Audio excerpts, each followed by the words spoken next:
in the Riau Islands. The Indonesia-Singapore travel bubble began to pilot it on Monday, January 24, 2022. Minister of Tourism and Creative Economy Sandiaga Salahuddin Uno revealed that for the initial stages of the travel bubble, it will be implemented by bringing in only a limited number of tourists from Singapore. Sandiaga Uno has also reviewed and ensured the readiness of the port to receive tourists. Hari ini, tanggal 24, merupakan hari pertama travel bubble antara Indonesia dan Singapura dan akan kita uji cobakan. Presiden sudah menyetujui ini adalah sebagai prototipe. Kepri dan Wisman Singapura melalui travel bubble adalah prototipe untuk memulai pembukaan ekonomi, khususnya pariwisata secara terkontrol dan terbatas, berkelanjutan meninjau pelabuhan bandar Bentan Telani siap menerima 500 wisatawan di Singapura dalam 8 kali trip perjalanan setiap hari. Tapi awalnya kita akan mulai satu trip dulu sekitar 50 sampai 100. Dan pelabuhan ini biasanya 2.400 wisatawan mancanegara dalam 12 kali trip perjalanan per hari. Nah, ini nanti akan bertahap kita tingkatkan. Sandiaga said President Joko Widodo had agreed to start implementing the travel bubble as a prototype to start the opening of the economy, especially tourism, in a limited and controlled scheme. He also revealed that this travel bubble was implemented considering that Singaporean tourists have strategic prospect in generating the economy and tourism, especially in the Riau Island. IDX Channel reports.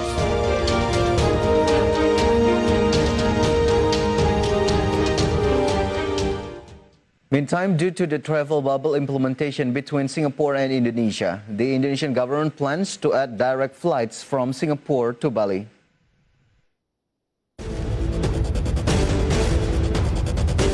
The government plans to add direct flights from Singapore to Bali. This coincided with the opening of the travel bubble between Singapore and Batam, Bintan.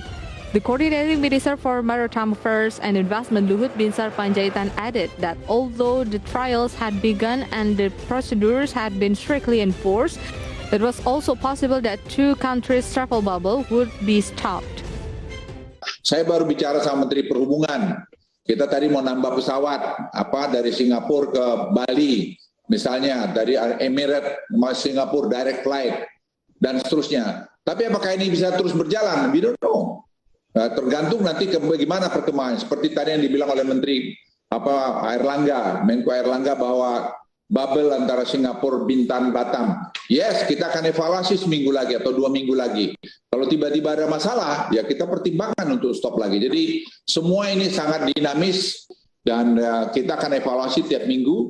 Dan kalau memang kita anggap tidak bagus diteruskan, ya kita stop. Jadi jangan ada yang bilang kita ini tidak konsisten, ya memang kita datanya akan sejalan keputusan kita akan sejalan dengan data-data yang terjadi.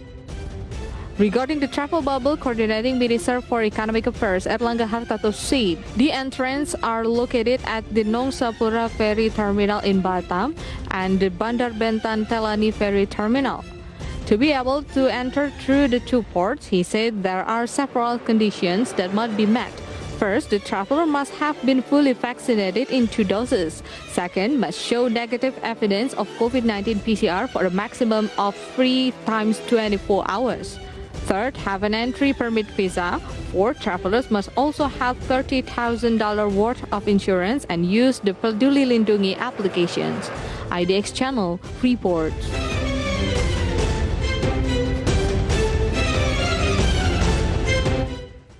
The Minister of Investment or Head of BKPM Bahli Lahadalia revealed the positive impact of starting a coal gasification project in Muara Enim Regency, South Sumatra. According to him, the project with an investment value of $2.3 billion will absorb at least 30,000 workers, both direct and indirect workers. Not to mention, if it is operational, there will be 3,000 direct workers absorbed. Not only that, if it operates according to plan, the resulting dimethyl ether product will reduce LPG consumption. That way, LPG subsidies will also shrink.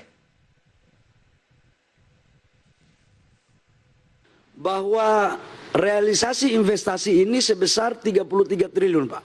Waktunya seharusnya 36 bulan, tapi kami rapat dengan Air Product, kami minta 30 bulan, Pak. Dan investasi ini full dari Amerika, Pak. Bukan dari Korea, bukan dari Jepang, bukan juga dari China. Pekerjaan ini Bapak Presiden akan menghasilkan lapangan pekerjaan 12.000 sampai 13.000 dari konstruksi yang dilakukan oleh Air Product. Kemudian kurang lebih sekitar 11 sampai 12.000 dilakukan di hilir oleh Pertamina. Ditambah lagi begitu existing berproduksi, lapangan pekerjaan disiapkan yang tetap 3.000. Itu yang langsung, Pak. Tapi kalau yang tidak langsung, kontraktornya, subkontraktornya, multiplier efek, itu bisa 3 sampai...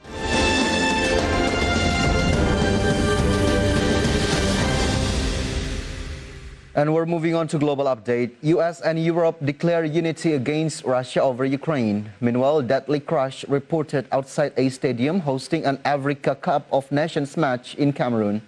More stories on today's International Minute. President Joe Biden declared total unity among Western powers Monday after crisis talks with European leaders on deterring Russia from an attack against Ukraine, and 8,500 U.S. troops were put on standby for possible deployment to boost NATO. In London, Prime Minister Boris Johnson's office also said the leaders agreed on the importance of international unity in the face of growing Russian hostility. 6 people are reported to have been killed and dozens hurt in a crash outside a stadium hosting an Africa Cup of Nations match in Cameroon. A video footage showed football fans struggling to get access to the Paul Biya Stadium in a neighborhood of the capital Yaoundé. Nasri Paul Biya, governor of Cameroon's central region, said there may be more casualties, AP News said. Another report said a number of children had lost consciousness. A volcanic eruption in Tonga that triggered a tsunami was hundreds of times more powerful than the atomic bomb the US dropped on Hiroshima during World War II, NASA says. The eruption obliterated a volcanic island north of the Tongan capital, Nuku'alofa, the agency said. Tonga says more than 4/5 of the population have been affected by the tsunami and falling ash. 3 people were confirmed killed in the tsunami last week. Cathay Pacific has said its annual loss for the last year narrowed to as little as $720 million, even as Hong Kong remained under tight coronavirus travel restrictions. It is much smaller than 2020's loss and far less than analyzed forecasts. The improvement was driven by strong cargo demand and cost-cutting measures. However, the company said it expects to burn up to 1.5 billion Hong Kong dollar of cash a month starting February, after aircrew quarantine rules were tightened again. IDX Channel report.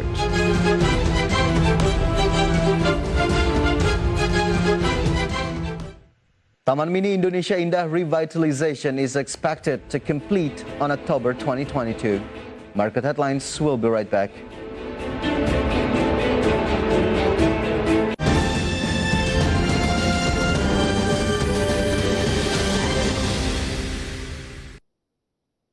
Saya Mangivera Tjong dan rekan saya Wicky Adrian hadir dalam Power Breakfast. Awali hari Anda dengan informasi dunia ekonomi yang diulas dari berbagai sudut pandang.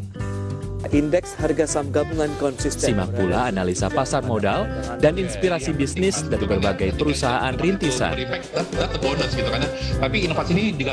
Power Breakfast, Senin sampai Jumat, pukul 8.00, hanya di IDX Channel. Ya halo pemirsa, nama saya Mangivera Tjong. Saat ini saya menjabat sebagai presenter dan juga associate producer. Saat ini saya membawakan program IDX Session Closing, di mana di program tersebut saya menganalisa isu-isu ekonomi yang menarik, baik dari luar negeri maupun juga dari dalam negeri. Tentunya hingga saat ini saya masih terus belajar dan saya sangat menikmati profesi tersebut.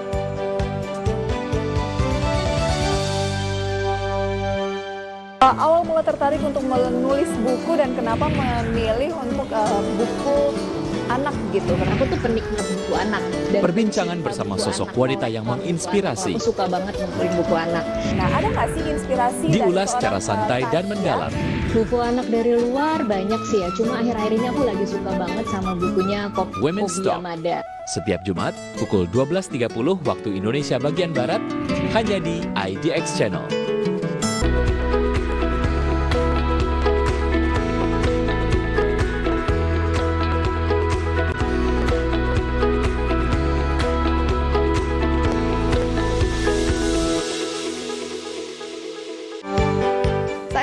Datu membawakan program berita News Screen yang menghadirkan informasi seputar ekonomi maupun juga bisnis dari dalam negeri.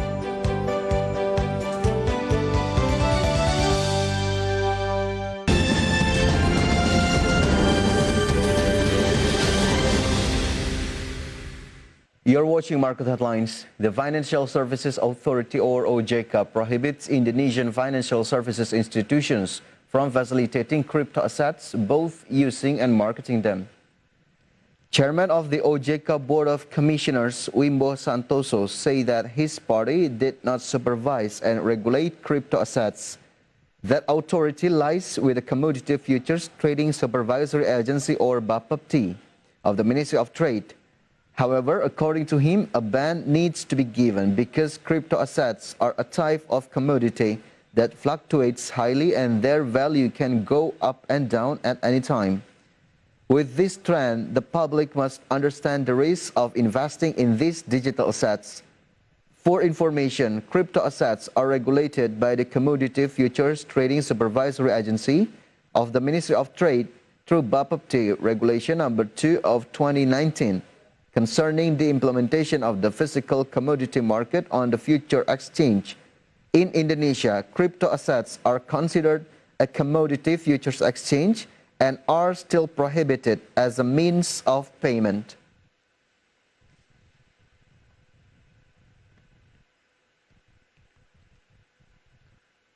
Pagar Alam City in South Sumatra will be the first city in Indonesia to use green energy as the main energy source. This statement was conveyed by the President, which also ordered to start planning for assistance for the development of green energy in Pagar Alam City.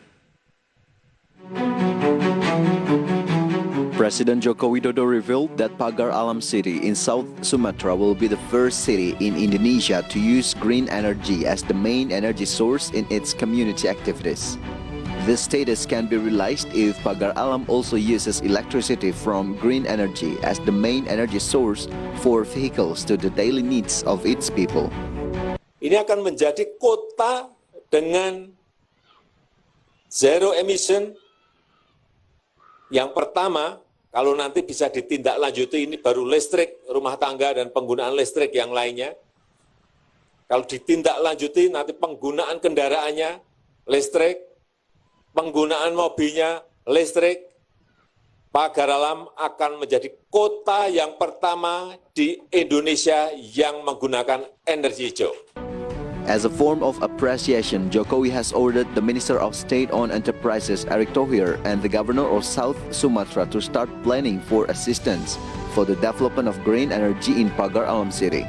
Pagar Alam City's main energy sources come from 3 renewable energy plants, namely the Green Lahat Mini Hydropower Plant with a capacity of 9.99 megawatts, the Lumut Balai Geothermal Power Plant with a capacity of 55 megawatts, and the Rantau Dedap Geothermal Power Plant with a capacity of 91.2 megawatts. IDX Channel reports.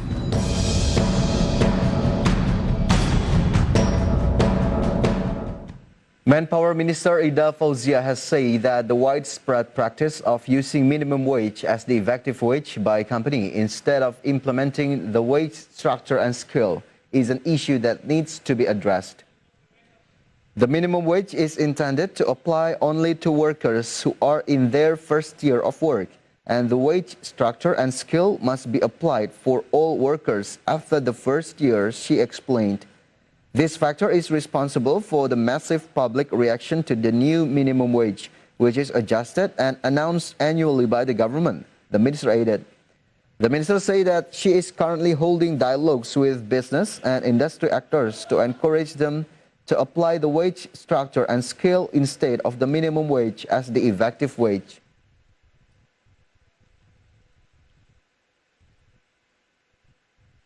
Untuk pekerja di bawah 12 bulan. Setelah itu maka diberlakukanlah struktur skala upah. Ini yang memang di lapangan Bapak dan Ibu, praktek upah minimum itu dijadikan sebagai upah efektif, tidak melihat lagi berapa lama dia bekerja, kemudian berapa produktifnya pekerja dalam satu perusahaan, tidak melihat ini. Ini memang masalah kita Pak Ketua. Sehingga kenapa setiap penetapan upah minimum selalu ada dinamika yang luar biasa, karena teman-teman pengusaha masih menjadikan upah minimum ini sebagai upah efektif.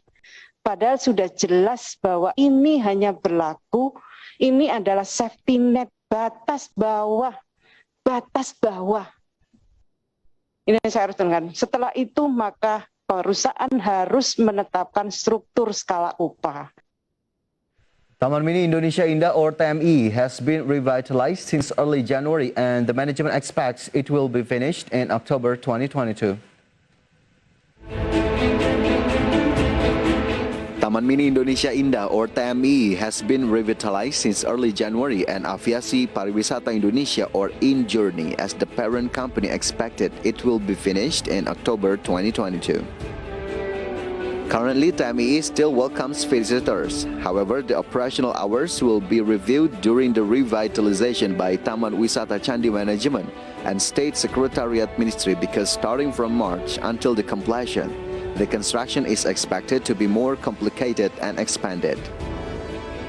In the future, TMI will still become an educational recreation center that exhibits diversities, education for Indonesian archipelago, cable car, traditional house pavilions, and the legendary golden snail that will return as TMI Pride. TMI is revitalized to welcome G20 Summit on October as it will be one of the side event venue. Furthermore, TMI revitalization is themed the ultimate showcase of Indonesia and Bear Opera, which represents diversity and the reach of region and culture of Indonesia in a modern and inspiring manner. IDX Channel reports. Bank Negara Indonesia to acquire majority shares of Bank Mayora. Right after the break, stay tuned on Market Headlines.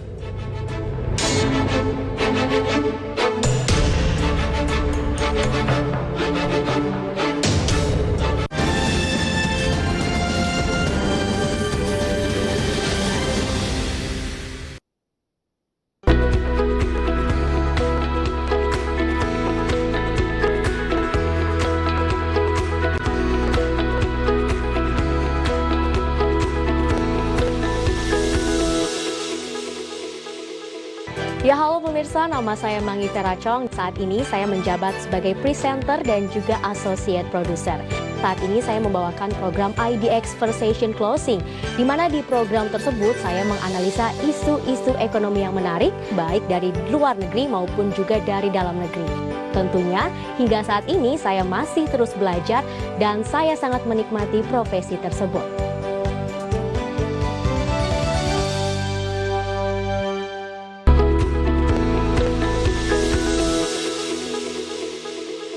Presiden Joko Widodo kembali menghimbau pekerja perkantoran untuk bekerja dari rumah atau work from home. Kumpulan berita ekonomi dan bisnis dari dalam negeri. Bekerja dari rumah, work from home, lakukanlah. Pemerintah resmi memperlakukan minyak goreng satu harga sebesar Mengungkap fakta dan data perekonomian secara mendalam. Jenis kemasan. Seluruh minyak goreng akan dijual 14.000 Senin sampai Jumat pukul 14.30 hanya di IDX Channel. Seiring meluasnya cakrawala investasi di tengah pasar saham yang dinamis.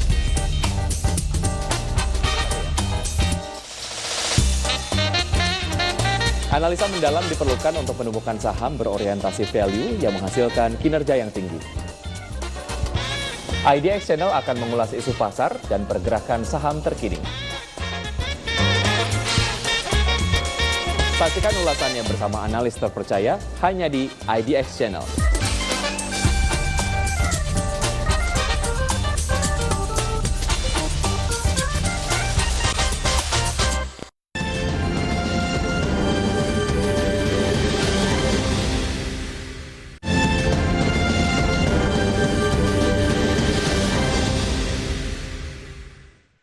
Welcome back on Market Headlines. At the Jakarta Composite Index intraday movement earlier today, JCI was open at the level of 6,630.87 and then approaching the closing time on the first session. The index was on the level of 6,555.34 and then the index was showing weakening trend by the second session closing time.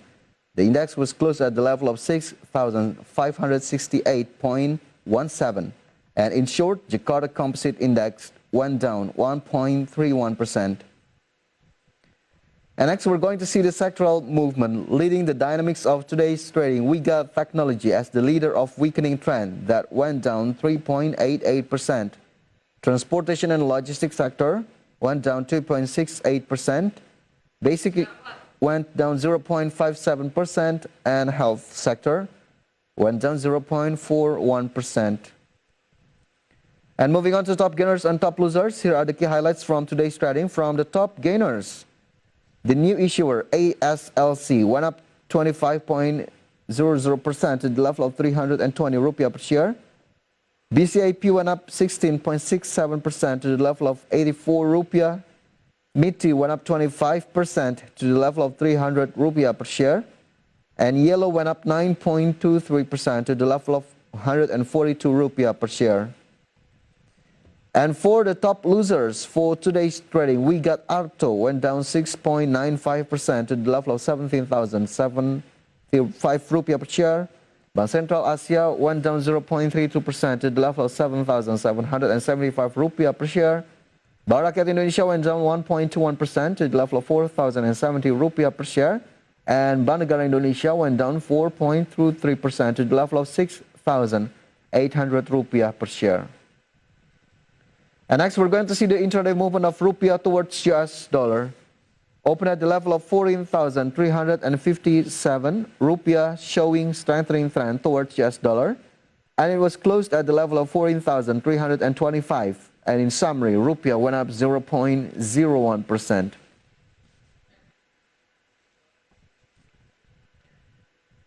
Bank Negara Indonesia will acquire a 63.9% stake in Bank Mayora. From official statement, the acquisition was motivated by the digital transformation in banking industry.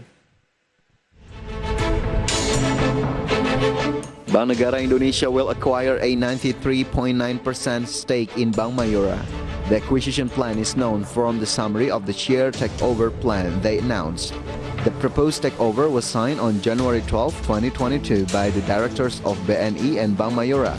The draft has also been approved by the BNI and Bank Mayora Board of Commissioners on January 13, 2022. In the summary, they explained that the acquisition would be carried out by issuing a maximum of 1.02 billion new shares, representing 54.9% of all issued and paid-up shares in Bank Mayora. In the summary, they explained that the takeover of shares was motivated by the emergence of a number of digital banks. In addition, the takeover was also carried out because BNI is currently carrying out a transformation program. One of the initiatives carried out by BNI is to strengthen digital capabilities to meet customer needs and expectations so that it can lead the company to become a provider of digital-based integrated financial solutions with international advantages. IDX Channel reports.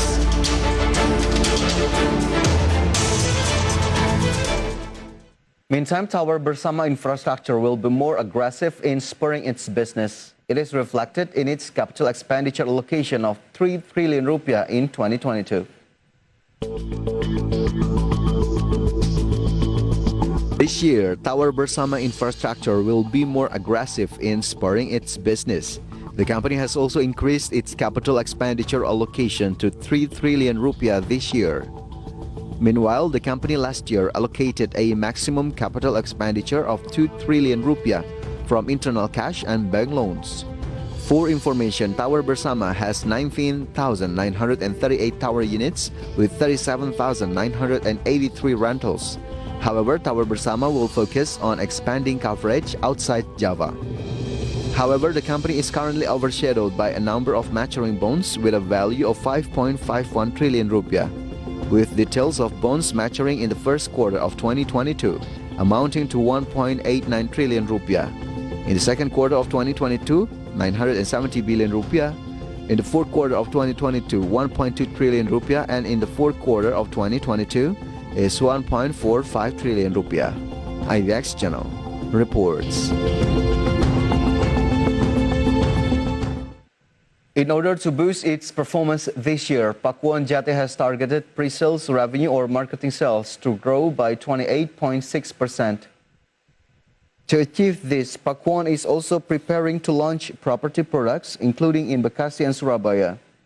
According to Pakuan Jati's Finance Director and Corporate Secretary, Jati Minarto Basuki, last year the company posted marketing sales of 1.4 trillion rupiah. So the 2022 marketing sales target is 1.8 trillion or up 28.6% year-on-year. Meanwhile, throughout last year, the company's pre-sales were supported by landed house sales with a contribution of 52%, up from the previous year's 37% house sales contribution from landed house. For pre-sales of property products, Pakuan is said to have recovered in the fourth quarter of 2021 after being suppressed by the lockdown in the third quarter of 2021.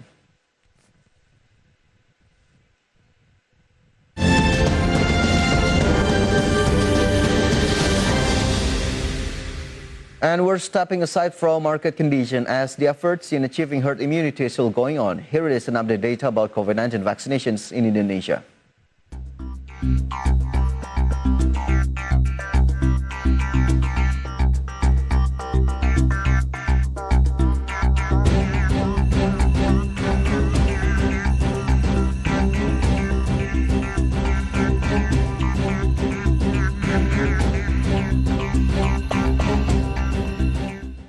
And the news closes our market headlines today. Please enjoy our next program on IDX Channel, Your Trustworthy Economic, Business and Capital Market Channel. And I'm Fajar Wayong. Have a nice evening and stay healthy.